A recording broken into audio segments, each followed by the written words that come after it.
Mm. Yeah? O, katulad nito, mga kababayan. Ha? Katulad nito, mga kababayan, speaking of Sara Duterte. Ano yan, Kent? Speaking of Sara, ito ha. Mismo sa interview ni Sara doon sa Davao City, nadulas ang bunganga ni Lustay. Pakinggan ninyo ha. Nadulas, mga kababayan. Naku, posible talagang tama ang sinabi ni Trillanes. Pakinggan nyo, mga kababayan, sa interview. Antayin natin, tapos kuna natin ang picture, tapos ilabas na naman natin yung pictures kung merong mga bagong maletas na lalabas. Antayin natin, tapos kuna natin ang picture, tapos ilabas na naman natin yung Diba? Nadulas ang gaga. Anong sabi niya dun sa interview? Hintayin natin, hanapan natin ng picture at picturean natin, tapos ilabas namin. So ibig sabihin, may alam siya na ilabas natin na ang picture. Okay, kita niyo mga kababayan, nadulas ang gaga. So, ibig sabihin mga kababayan, tama nga si Trillanes na ang nasa likod nitong 18 Marines ay ang Duterte Camp. Tama din si Boyeng Rimulya na minamanipula itong mga delivery ng maleta sa panahon pa ito ni Duterte. At mismo galing sa bunganga ni Sara yan. Bago pa lang kami naging Vice President at President, usap-usapan na yung maleta na yan. Kinonfirm na ni Sara yan eh. Bago pa kami naging President at Vice President, usap-usapan na yan at alam na namin ang maleta na yan. So, ibig sabihin, hindi pa sila President at Vice President ni Bongbong. Meron ng maleta delivery.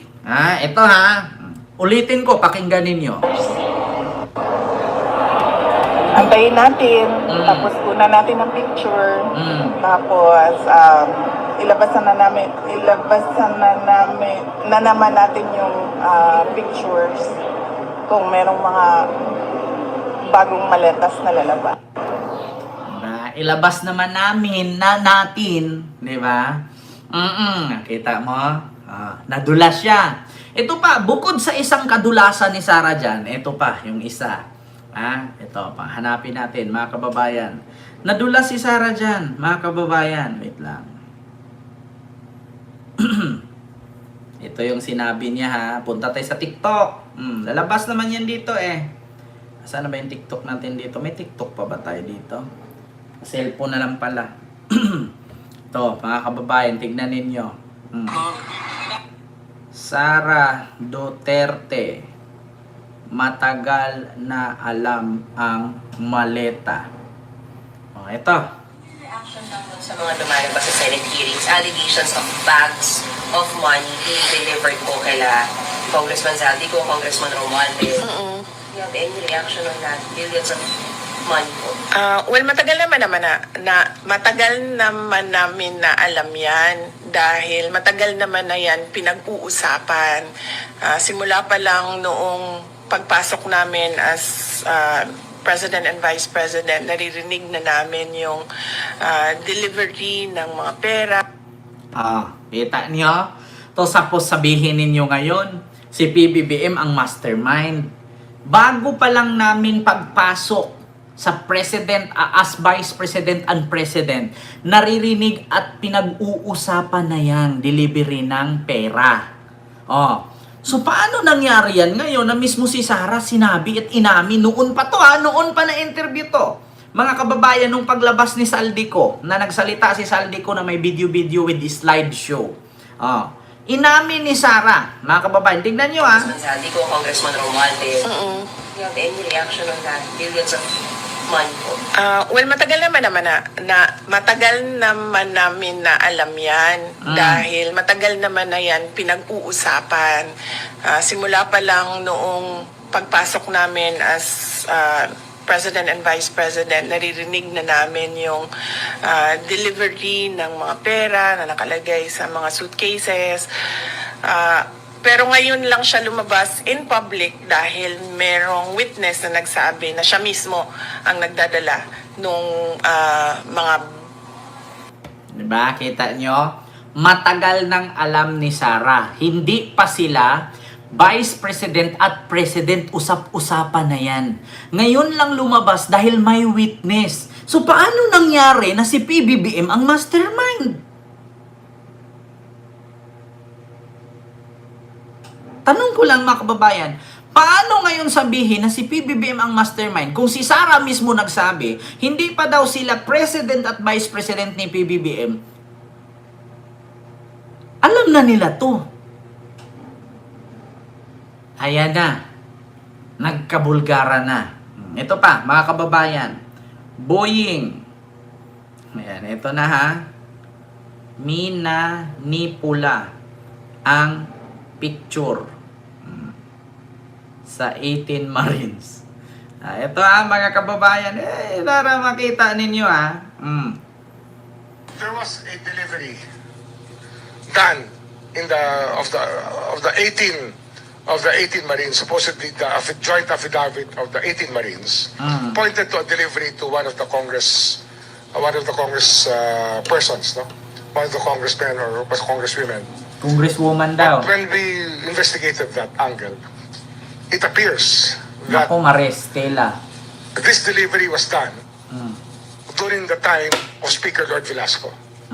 That picture that was put in the affidavit was done during the time of Speaker Lord Velasco. Ayan na. So, it is not an entirely accurate depiction of even pictures.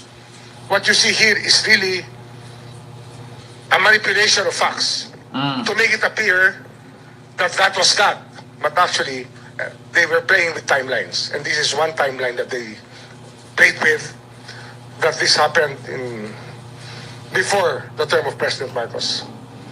Some of them, at least, one picture that showed, that was used in the affidavit, would show us that it was done during the time of Lord Velasco as Speaker of the House. Diba? So, sa panahon ni Digong yan. Ngayon, sasabihin ni Sara, ito binulgar ni Sara, mga kababayan. Si Sara na mismo nagbuko. Siya mismo nagsabi, mga kababayan.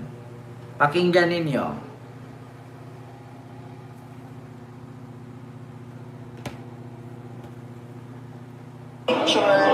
Tapos ilabas na naman natin yung pictures kung merong mga bagong maletas na lalabas. Antayin natin, tapos kunan natin ang picture, tapos ilabas na naman natin yung pictures kung merong mga bagong maletas na lalabas. Antayin natin, tapos kunan natin ang picture. Antayin natin, tapos kunan natin ang picture, tapos ilalabas namin. At least just one of them. I'm not saying... Diba? Reaction ng sa mga lumalabas sa Senate hearings, allegations of bags of money being delivered po kaila Congressman Zaldico, Congressman Romualdez. You have any reaction on that? Billions of money po. Well, matagal naman namin na alam Ma'am yan. Christina, dahil salamat po sa matagal iyong super naman na yan chat yan sa Melbourne, pinag-uusapan. Australia. Simula pa lang noong pagpasok namin as President and Vice President, Christina naririnig Yuso, na namin yung delivery ng mga pera na nakalagay sa mga suitcases. Pero ngayon lang siya lumabas in public dahil merong witness na nagsabi na siya mismo ang nagdadala nung mga suitcases na yon.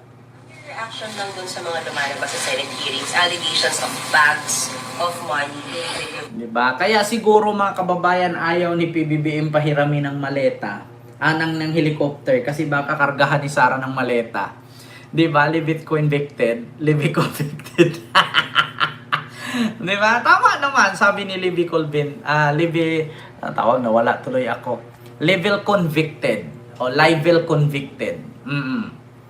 Tama naman. Kaya siguro ayaw pahiramin ni PBBM ng helicopter ng Malacanang yan eh. Kasi baka gamitin ni Sara pang deliver ng maleta. Matagal naman naming alam yan. Hindi pa kami presidente at vice president. Usap-usapan na yan.